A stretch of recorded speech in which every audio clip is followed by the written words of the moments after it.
ont travaillé, consciemment ou pas, Absolument. à innocenter l'industrie du tabac. Dès les années 80, Philip Morris a organisé en France et partout en Europe un projet, une opération qu'ils ont appelée l'opération White Coat Project, ce qui veut dire l'opération blouse blanche.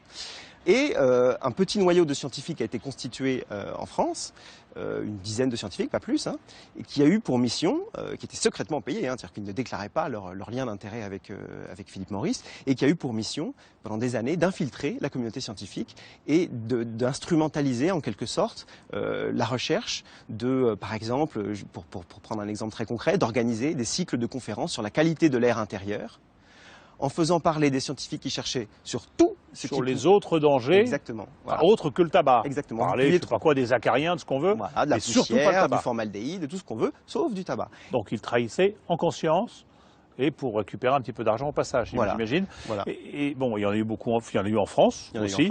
Est-ce que ça continue? Est-ce que ça continue? Un élément intéressant, c'est que dans les fameux documents du tabac, eh bien, on ne trouve aucun acte de décès, finalement, de ce projet White Coat, de ce projet blouse blanche. Et donc, on ne sait pas si ça s'est arrêté ou pas. Ce qu'on sait, en revanche, de manière extrêmement claire, c'est qu'aujourd'hui, il y a des scientifiques, parfois des grands scientifiques, des gens qui sont galonnés, qui sont directeurs de recherche à l'INSERM, qui ont travaillé au Collège de France, des gens qui ont fondé la tabacologie française, des gens qui sont pneumologues et qui sont très courtisés par les médias aujourd'hui, et qui vous disent le tabagisme passif n'est pas un problème, qui vous disent la nicotine n'est pas addictive, et qui vous disent, par exemple, les substituts au tabac, les patchs, les gommes à mâcher, etc., qui aident les gens à s'arrêter de fumer, eh bien ça n'est pas efficace, ça ne sert à rien. Mais maintenant on sait. On sait quand même que c'est mortel, le tabac. On sait que le chiffre revient toujours, c'est un fumeur sur deux qui va mourir prématurément à cause du tabac. On le sait. Ça sert à quoi de mentir encore? Les lignes de front se déplacent. Aujourd'hui, il n'y a plus personne qui se bat pour dire, vous n'entendrez pas un seul chercheur ou scientifique, d'ailleurs ça fait longtemps, pour vous dire que c'est pas mauvais pour la santé, que c'est pas grave, etc. Mais les lignes de front se déplacent et par exemple, comme je vous le disais tout à l'heure, on trouve encore pas mal de gens qui vous disent la nicotine n'est pas addictive.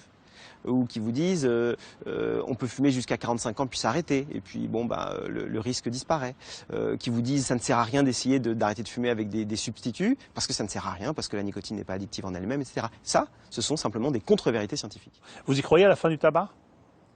La fin du tabac, je crois que, en tout cas Robert Proctor, là, qui a été interrogé dans votre sujet précédent, a cette théorie qui est que le premier pays qui interdira définitivement la consommation de tabac est la Chine, parce que c'est un pays autoritaire, et puis c'est un pays qui est géré par des gens qui ont une formation un petit peu d'ingénieurs, de scientifiques, et qui se rendent bien compte de la parfaite inutilité et des dégâts provoqués par le tabac, dégâts qui sont aussi des dégâts économiques, tout simplement. La Chine, dont on a suffisamment dit qu'elle était l'un des plus grands pollueurs du monde, après les États-Unis, et on se rend compte que c'est de là-bas que vient cette solution, entre guillemets, si c'en est une, qui est la cigarette électronique. Merci beaucoup. Merci Stéphane Foucard. Je rappelle votre livre, ça s'appelle donc La fabrique du mensonge, ou comment les industriels manipulent la science et nous mettent en danger sur ces mensonges qui ont duré aussi longtemps. Voilà, merci de nous avoir répondu. Merci. À tous ceux qui nous ont accueillis, que ce soit le fumoir de l'hôtel Lutetia, la terrasse du Café Beaubourg et bien sûr cette terrasse ici au Monde, l'une de ces terrasses où fumer est toléré. Merci à tous ceux qui m'ont aidé à préparer cette émission, que ce soit